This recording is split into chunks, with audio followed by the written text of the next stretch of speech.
Welcome back to your channel Vidyarthi. तो आज हम लोग स्टार्ट करने जा रहे हैं फर्स्ट राउंड टेबल कॉन्फ्रेंस के बारे में बहुत सारा इंपॉर्टेंट डेटा। तो यहाँ पे हम लोग सबसे पहले ये देखेंगे कि इसका क्या कारण था, इसका क्या उद्देश्य था, ये क्यों हुआ। ठीक है, तो उद्देश्य की अगर हम बात करें तो ये साइमन रिपोर्ट को डिस्कस करना चाहता था। ठीक है, आपको क्वेश्चन भी देखने को मिल जाएगा कि गोलमेज सम्मेलन के आयोजन का क्या कारण था। पहला क्वेश्चन आपको ऐसे मिल जाएगा, और ये है घटना चक्र में भी है ये क्वेश्चन, कि गोलमेज सम्मेलन क्यों आयोजित हुआ। साइमन रिपोर्ट को डिस्कस करने के लिए आयोजित हुआ। ठीक है, क्या यहां तक का ठीक है कि साइमन रिपोर्ट को डिस्कस करने के लिए आयोजित हुआ। ये साइमन रिपोर्ट कब आया, ये साइमन रिपोर्ट कब आया, तो यहाँ पे हम देखेंगे कुछ किताब में मई 1930 दिया रहता है, कुछ किताब में दिया रहता है जून 1930। ठीक है, साइमन रिपोर्ट में जो है इसको डिस्कस करने का बात किया गया कि भाई मिलजुल के हम लोग डिस्कस करेंगे। आखिर क्या गड़बड़ी थी साइमन रिपोर्ट में कि सभी लोग को लंदन बुलाया गया। ठीक है, तो इसको देखिए, भारत कब से एक डिमांड कर रहा था, कब से, लगभग 1928 से ही, और उससे भी पहले से 1916 से ही कह लीजिए, जिसको हम लोग कहते हैं डोमिनियन स्टेट,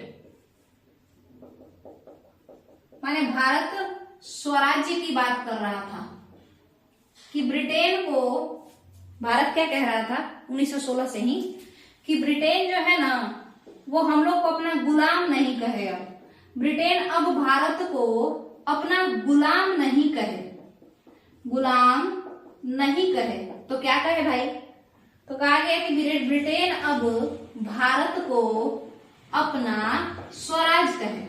ठीक है, स्वराज। ठीक है, समझ में आ गया। यानी अब कंपनी के अधीन हम लोग नहीं रहना चाहते थे, हम क्राउन लीड करे, हम लोग को सिखाए कैसे कैसे एक मैच्योर पॉलिटिकल गवर्नमेंट बनाते हैं और खुद वो लीड करे, बट अब कोई कंपनी वगैरह के अधीन हम लोगों को नहीं रखे। ये आपका डिमांड था, और ये डिमांड भारत बहुत दिन से कर रहा था, बट साइमन रिपोर्ट इस डिमांड को कंसीडर ही नहीं किया। मतलब साइमन रिपोर्ट क्या था, वो इसीलिए था ना कि आगे कैसे नियम बनेगा, है ना। तो साइमन रिपोर्ट भारत को एक गुलाम राज्य के तहत या एक गुलाम राज्य जैसा ट्रीट करते हुए कई सारा सजेशन दिया कि यहाँ पे ऐसा नियम बना दो, वैसा नियम बना दो। और भारत के लोग चाहते थे कि अब हमारे यहाँ कैसा नियम बने, ऐसा नियम जो ब्रिटेन के बाकी स्वराज में बनता है। ब्रिटेन के बाकी जो स्वराज थे वो कौन कौन थे, जैसे न्यूजीलैंड, और कौन था ऐसा जो ब्रिटेन का गुलाम नहीं बल्कि स्वराज्य था, ऑस्ट्रेलिया, और ऐसा कौन था जो ब्रिटेन का गुलाम नहीं बल्कि स्वराज्य था, कनाडा। ठीक है, तो इन लोगों के यहाँ अलग तरीके से नियम बनता था, और जो ब्रिटेन के गुलाम देश होते थे उनके यहाँ अलग तरीके से। तो हम लोग चाहते थे कि अगली बार जो नियम बनाने का खाका आए वो एज अ स्वराज देश जैसा खाका आए, और आया कैसा था, गुलाम देश जैसा आया था। ठीक है, तो हम लोग को ये बात बुरा लगा, हम लोग तमाशा किए, और उसके बाद फिर क्या किए, मतलब दंगा फसाद विद्रोह ये सब हम लोग किए, नॉन वायलेंट मेथड्स अपनाए, ये नहीं कि हिंसा करने लगे। तो फिर एक वायसरॉय जो उस समय के थे, वायसरॉय जिनका नाम इरविन था, इरविन क्या बोले, इरविन बोले कि हम सभी लोग एक साथ बैठ करके, कहा, लंदन में, कहा, लंदन में सभी लोग बैठने चलते हैं। तो फिर सब लोग पूछा कि लंदन में कहा, लंदन में एक जगह है, नाम है उसका सेंट या संत जेम्स पैलेस, जिसको अगर हम हिंदी में कहें तो संत जेम्स महल। तो संत जेम्स महल में हम लोग चलते हैं लंदन में, और वहां बैठ करके और सभी लोग डिस्कस करेंगे। क्या करेंगे, डिस्कस करेंगे। किस बारे में डिस्कस करेंगे, साइमन के रिपोर्ट में तुमको जो भी कमी लग रहा है भारत के लोगों को, हम लोग उसको डिस्कस करेंगे। ठीक है, ये बात कब इरविन कहे, इरविन ये बात 9 जुलाई को कहे। 9 जुलाई कौन से साल का, 1930 का। इरविन इसी समय ये बात किए कि ऐसा है, चलो एक जगह है लंदन में, महल है, वहां बैठ करके बात करेंगे कि तुमको कैसा लगा साइमन रिपोर्ट, तुम लोग क्यों नाराज हो, क्या डिमांड है। ठीक है, चलिए आगे देखते हैं। इरविन जब कांग्रेस से ये पूछते हैं कि तुम लोग साइमन रिपोर्ट के किस प्रोविजन से नाराज हो, तो कांग्रेस के तरफ से रिप्लाई आता है कि हम लोग कब से कह रहे हैं कि अब हम लोग को गुलाम जैसा ट्रीट मत करो, अब हम लोग को डोमिनियन का दर्जा दो। पहले किस चीज का दर्जा था? मतलब कांग्रेस भारत उस समय क्या था? भारत उस समय गुलाम था, ठीक है, कॉलोनी था। और भारत के लोगों का डिमांड क्या था? अब कॉलोनी नहीं रहेंगे ब्रिटेन के, अब डोमिनियन रहेंगे, ठीक है। और कांग्रेस यही बात कह के अपना पूरा इरविन के सामने पूरा अपना बात रखा, कैसा है कि अब डोमिनियन का दर्जा दिया जाए। इरविन बोले क्यों दिया जाए? तो कांग्रेस के लोग बोले कि आप 1917 से कह रहे हैं कि स्वराज का दर्जा देंगे अगर तुम लोग राज करने लायक हो जाओगे, तो अब हम लोग राज करने लायक हो गए हैं, हम लोग को स्वराज का दर्जा दीजिए। अब मत कहिए कि हम ब्रिटेन के गुलाम हैं, कहिए कि हम ब्रिटेन के स्वराज हैं, ठीक है। स्वराज जैसा मतलब ऐसा होता है जैसे साथी राज जैसा समझ लीजिए, ठीक है, ऐसा एक तरीके से समझने के लिए। तो ये हो गया। और उसके बाद तब इरविन बोलते हैं कि तो एक काम करना, ये जो भी प्रॉब्लम है हम लोग लंदन में वही संत जेम्स महल में डिस्कस करेंगे और वहीं पे हम लोग मिलेंगे, ठीक है। और डेट बताते हैं कि कौन से तारीख को मिलेंगे। तो जो पहला गोलमेज सम्मेलन हुआ उसका जो डेट है वो डेट दिया जाता है इरविन के द्वारा 12 नवंबर 1930 और ये खत्म कब होता है? 19 जनवरी 1931 को, ठीक है। ये डेट दे दिया जाता है। कांग्रेस को कहा जाता है कि ये सब बात हम लोग वहीं करेंगे। तो कांग्रेस लंदन जाने से पहले एक बार इरविन से मिलता है लोग, कांग्रेस मतलब गांधी जी एंड कंपनी, ये लोग इरविन से मिलता है 9 जुलाई के कुछ दिन बाद और जाकर के कहता है कि लंदन में किस बात पे चर्चा होगा। तो उस पे इरविन क्या कहते हैं कि इसी बात पे चर्चा होगा। किस बात पे चर्चा होगा भाई? कि तुमको स्वराज्य माना जाए, स्वराज माना जाए या नहीं। इरविन कहते हैं, सुनिएगा ध्यान से, गांधी जी और कंपनी पूछने जाते हैं कि जो कह रहे हो कि 12 नवंबर को हम लंदन आए तो हम लोग तो जाएंगे, बट वहां पे किस चीज का बात करोगे? तो इरविन कहते हैं कि अब वहां जा करके हम लोग सब लोग मिलजुल के ये तय करेंगे कि भारत को गुलाम कहा जाए या अब स्वराज कहा जाए।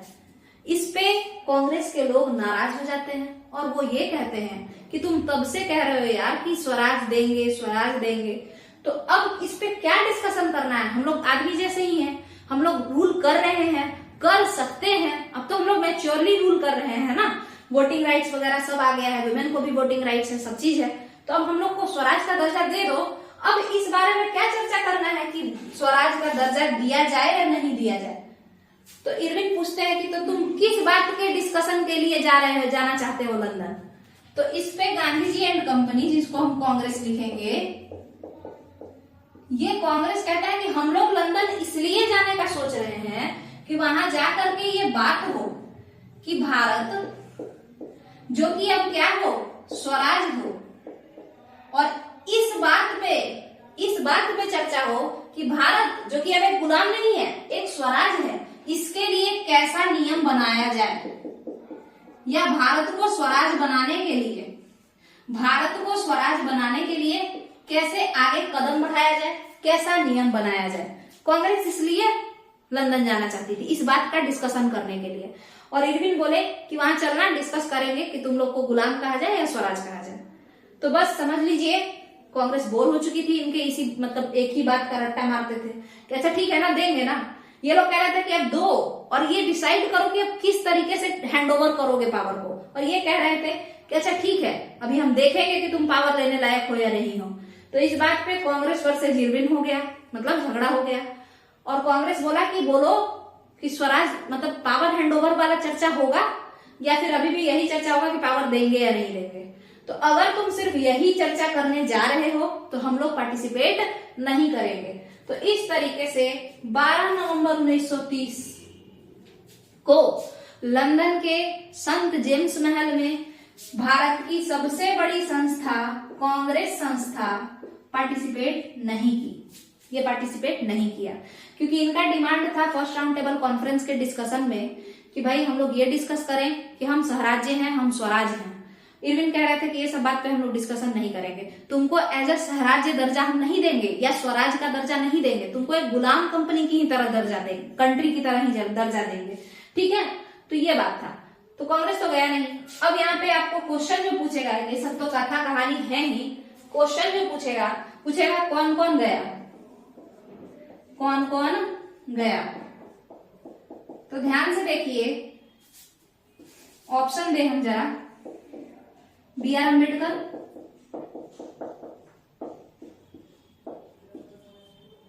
दूसरा option Hindu Mahasabha,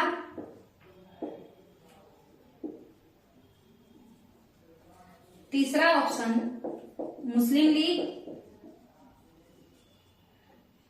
fourth number का ऑप्शन पंडित मदन मोहन मालवीय।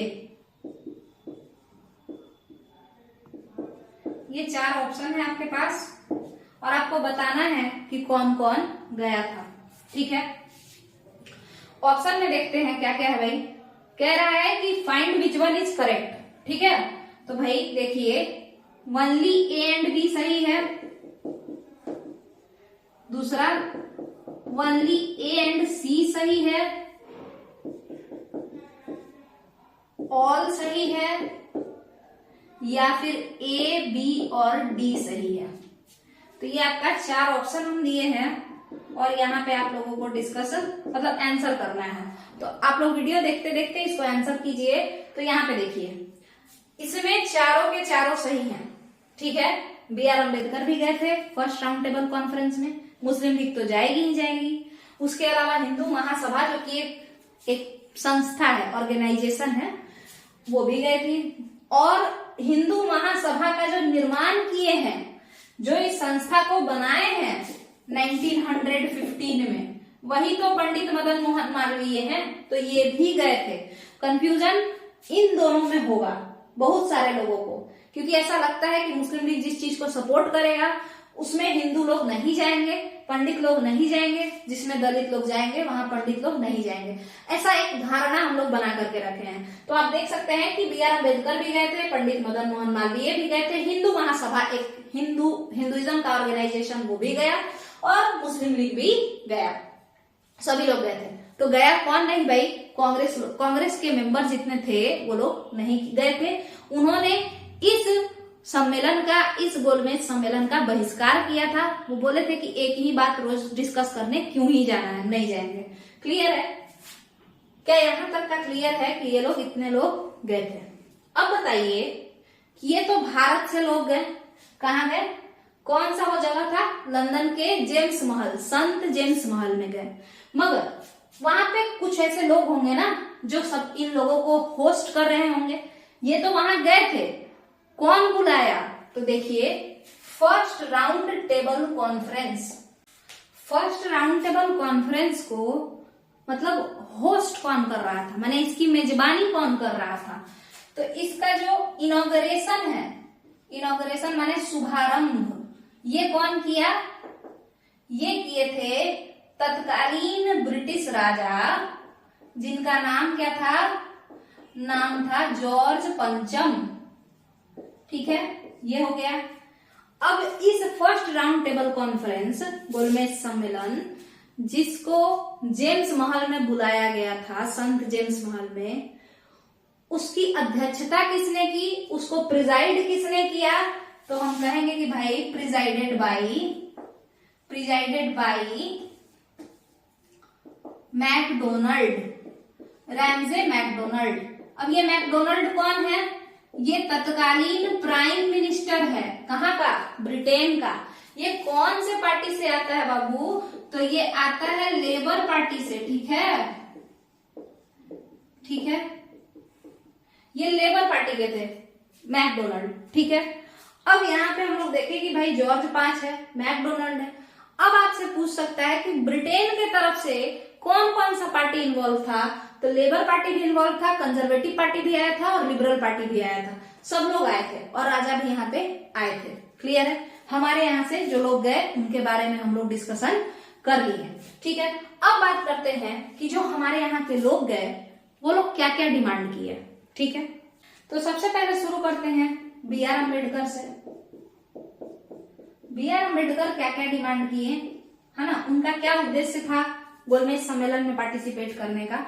उससे पहले वनडे एग्जाम का एक क्वेश्चन कि वह कौन सा भारतीय नेता है जो कि लगातार जितना मतलब 3 बार हुआ है गोलमेज सम्मेलन, तीनों ही गोलमेज सम्मेलन में पार्टिसिपेट किए हैं, तो उस भारतीय नेता का नाम बी आर अम्बेडकर है। ठीक है, इनका क्या डिमांड था, ये जो दलित कम्युनिटी है उनके लिए ये चाहते थे कि भाई बढ़िया बढ़िया मतलब जॉब अपॉर्चुनिटी दिया जाए। ठीक है, अपॉर्चुनिटी मिले दलित लोगों को भी कि वो जॉब करें, उनको इकोनॉमिक फ्रीडम मिले और इससे उनका क्या होगा, इससे उनका भला होगा, वो अमीर होंगे तो अपने ही कुछ जो ये जाति प्रथा की जो बेड़ियां हैं उससे वो निकल जाएंगे। ठीक है, इनका ये डिमांड था। उसके अलावा बी आर अम्बेडकर विशेष प्रतिनिधित्व मांगना चाहते थे हमेशा से ही। मुसलमानों की तरह दलितों के लिए वो चाहते थे कि सेपरेट इलेक्टोरेट हो। ठीक है, सेपरेट इलेक्टोरेट हो।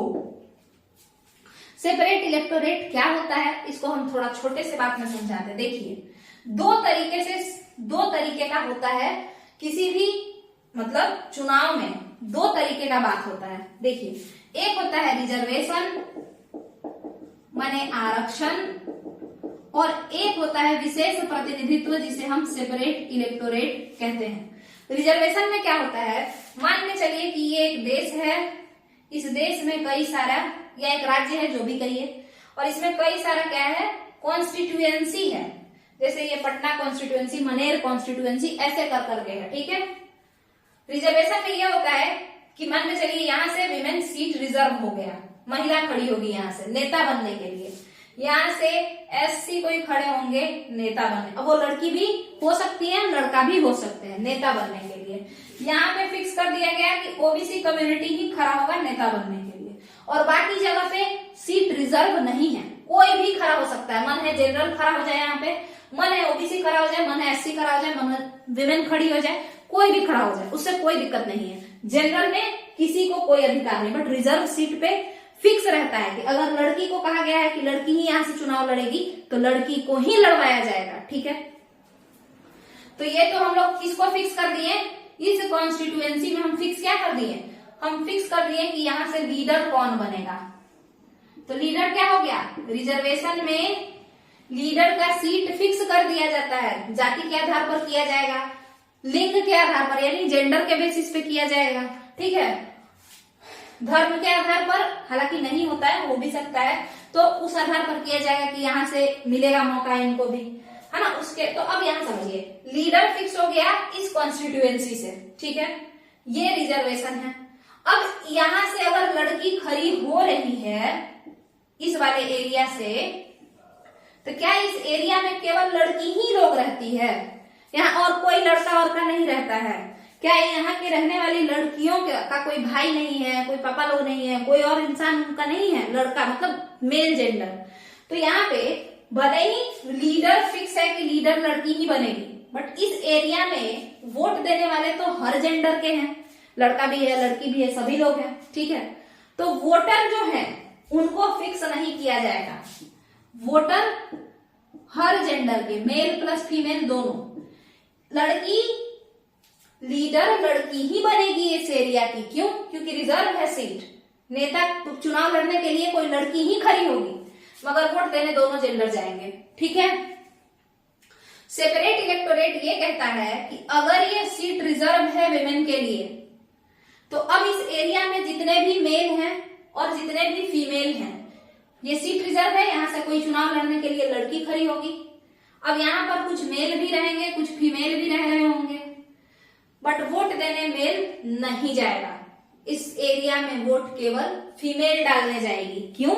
क्योंकि चुनाव कौन लड़ रहा है, लड़की लड़ रही है। और किस तरीके से, तो ये कॉन्स्टिट्यूएंसी सेपरेट इलेक्टोरेट वाला कॉन्स्टिट्यूएंसी है, विशेष प्रतिनिधित्व मिल रहा है, लड़की को केवल लड़की ही क्या करेगी, चुनेगी। तो जो लड़की को केवल लड़की ही चुनेगी, तो बताइए सेपरेट इलेक्टोरेट क्या मेल के पावर का हनन नहीं किया? उसका जो एक वोटिंग राइट है, उसका वोट का जो अधिकार है, पावर नहीं, शक्ति नहीं, अधिकार, मतलब अपना नेता चुनने का जो अधिकार है, सेपरेट इलेक्टोरेट उसको छीन लिया, है ना। कहा कि नहीं भाई विमेन खड़ी हुई है, केवल विमेन ही जाएगी वोट देने। यही इसका गंदगी था, इस सेपरेट इलेक्टोरेट का यही खराबी था। इसी कारण से गांधी जी रिजर्वेशन को तो सपोर्ट करते थे कि ठीक है, नेता बनने के लिए चुन लो कि हाँ इस एरिया से इस बार यही वाला जाति का लीडर बनेगा, मगर वोट देने का अधिकार किसी भी मानव से मत छीनो। और इसी कारण से वो सेपरेट इलेक्टोरेट को पसंद नहीं करते थे। तो बी आर अम्बेडकर का डिमांड था विशेष प्रतिनिधित्व। ये वो कहां से देखे, मुस्लिम को पहले ही मिल चुका था, तो वो चाहते थे कि दलितों को भी ये पावर मिले। ठीक है, और अब हम लोग आगे बढ़ते हैं, और कौन कौन आया। तो इसके अलावा हम लोग पिछले ही क्वेश्चन में डिस्कस किए कि हिंदू महासभा के लोग आए थे। क्वेश्चन अब यहाँ पे एक और है कि क्रिश्चियनिटी को कौन लीड किया।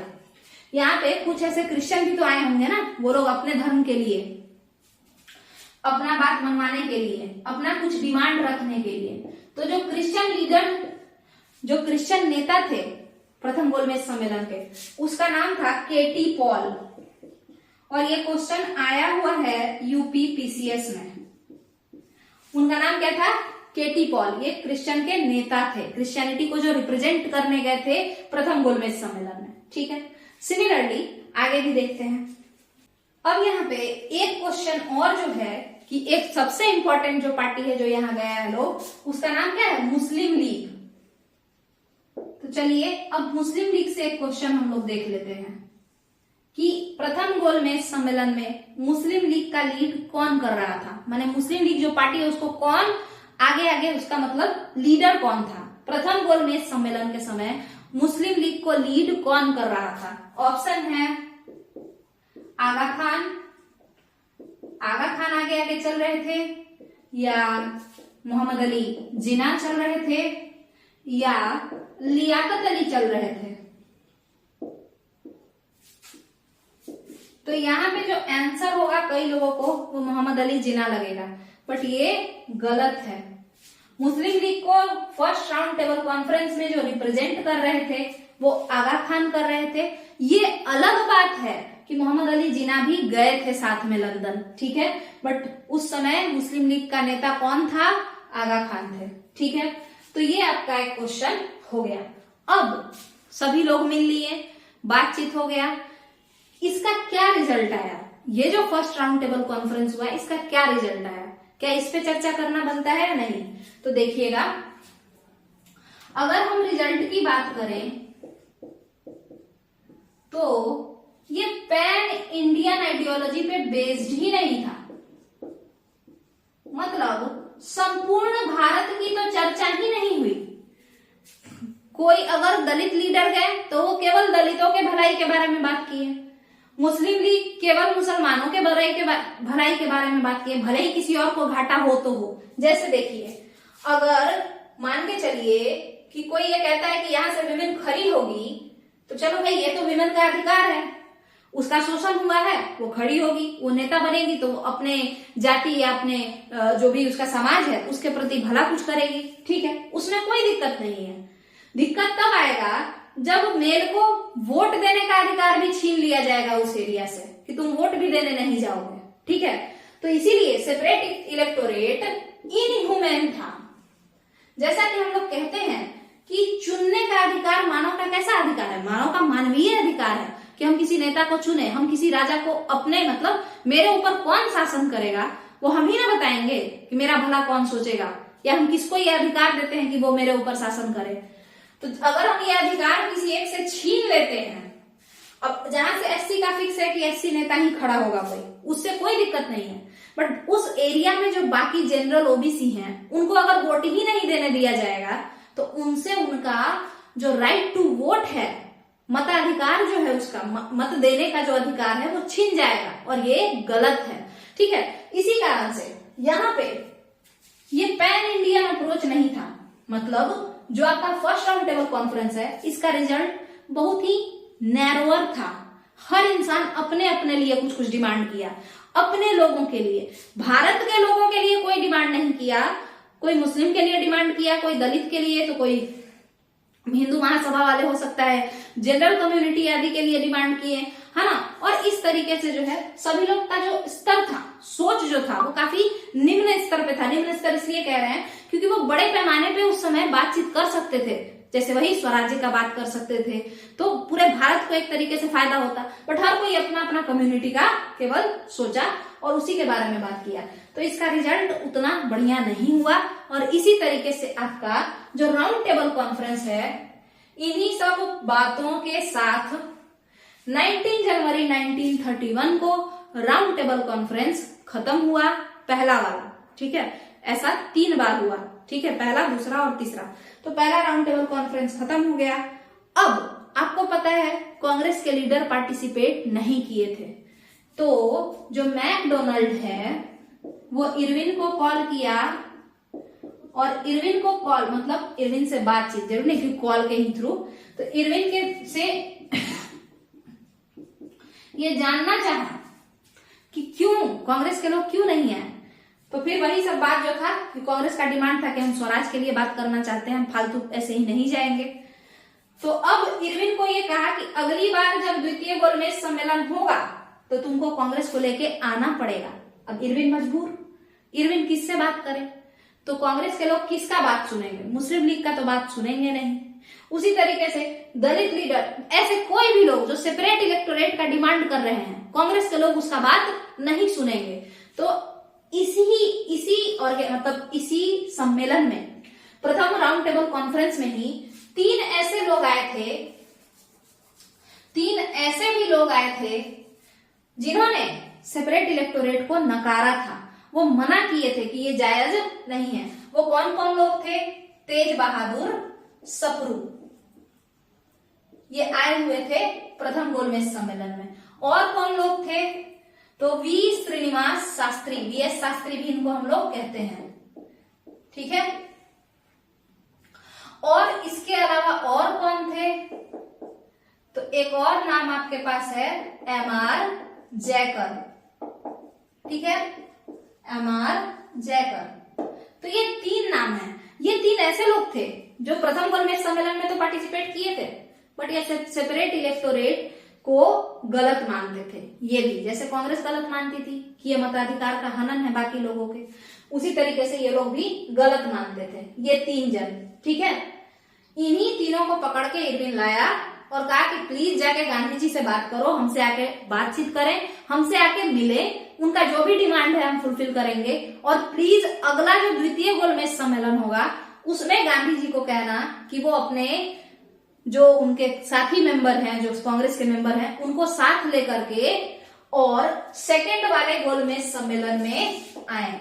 ठीक है, और इसीलिए आप देखेंगे कि इन्हीं तीनों के कहने पर गांधी जी इरविन से मिलने जाते हैं। ठीक है, और तब 5 मार्च 1931 ईस्वी को गांधी इरविन पैक्ट होता है, और उसके तहत गांधी जी मान जाते हैं कि मेरा 4 बात आप मान लीजिए, 2-4 बात, और इसके बदले हम कांग्रेस के तरफ से हम खुद चले जाएंगे कहाँ? लंदन, सेकेंड वाला गोलमेज सम्मेलन पार्टिसिपेट करने के लिए। ठीक है, तो वो कौन से लोग थे जो कांग्रेस को मनाए कि हम लोग को गोलमेज सम्मेलन में जाना चाहिए? वो यही 3 लोग थे। वो कौन से लोग थे जो गांधी जी को मनाए कि सेकेंड वाला गोलमेज सम्मेलन अटेंड करना चाहिए? यही 3 लोग थे। फिर इसके अलावा पूछेगा कि वो कौन से लोग थे जो गांधी जी को इरविन से मिलने के लिए मनाए, जो कि गांधी इरविन पैक्ट हुआ 5 मार्च 1931 ईस्वी को। तो वो यही 3 लोग थे, तेज बहादुर सप्रू, वी श्रीनिवास शास्त्री और एमआर जैकर। क्लियर है? तो यहीं पर आपका जो फर्स्ट राउंड टेबल कॉन्फ्रेंस है उसका क्या परिणाम हुआ, उसमें कौन कौन लोग गए, कौन कौन नहीं गए, क्यों नहीं गए, ये भी बता दिए। और उसके साथ साथ जब हम लोग वहां गए तो वहां पे हम लोग का मेजबानी करने के लिए, मेहमान नवाजी करने के लिए कौन कौन वहां पे खड़ा था, जैसे किंग जॉर्ज V थे, रैमजे मैकडोनाल्ड थे, और उसके साथ साथ बाकी जो पार्टीज थी ब्रिटेन की वो लोग भी वहां पे आए थे। चर्चिल भी आए थे, आपका लिबरल पार्टी वाले लोग भी आए थे, लेबर पार्टी के तो रैमजे मैकडोनाल्ड खुद थे ही, उसके अलावा कंजर्वेटिव पार्टी वाले लोग भी आए थे। ठीक है, तो यहाँ पे सभी लोग मिल करके और प्रथम राउंड टेबल कॉन्फ्रेंस कर लेते हैं, और उसका समापन हो जाता है 19 जनवरी 1931 ईस्वी को। उसके बाद 25 जनवरी को, इसके तुरंत बाद गांधी जी को वहां से रिलीज, मतलब जेल में वो रहते हैं, उनको रिलीज किया जाता है। और फिर इन तीनों को कहा जाता है कि प्लीज गांधी जी को बोलो हमसे आके मिलने के लिए। किससे? इरविन से। ये तीनों उनको कहते हैं जाके प्लीज इरविन से मिलिए। गांधी जी मान जाते हैं, वो इरविन से मिलते हैं, गांधी इरविन पैक्ट होता है। और फिर हम लोग देखते हैं कि सेकेंड गोलमेज सम्मेलन में गांधी जी आते हैं। तो यहाँ पे आपका ये वीडियो कंप्लीट होता है। इससे रिलेटेड जितना भी क्वेश्चन था, कहीं भी कुछ भी मैं पूछा हुआ, बहुत सारा क्वेश्चन हम इधर उधर से खोज के लाए और ये सारा क्वेश्चन यहाँ पे हम डिस्कस कर लिए। अगर वीडियो पसंद आया हो तो वीडियो को लाइक कीजिए, चैनल को सब्सक्राइब करके वीडियो को शेयर कीजिए। चलिए, थैंक यू।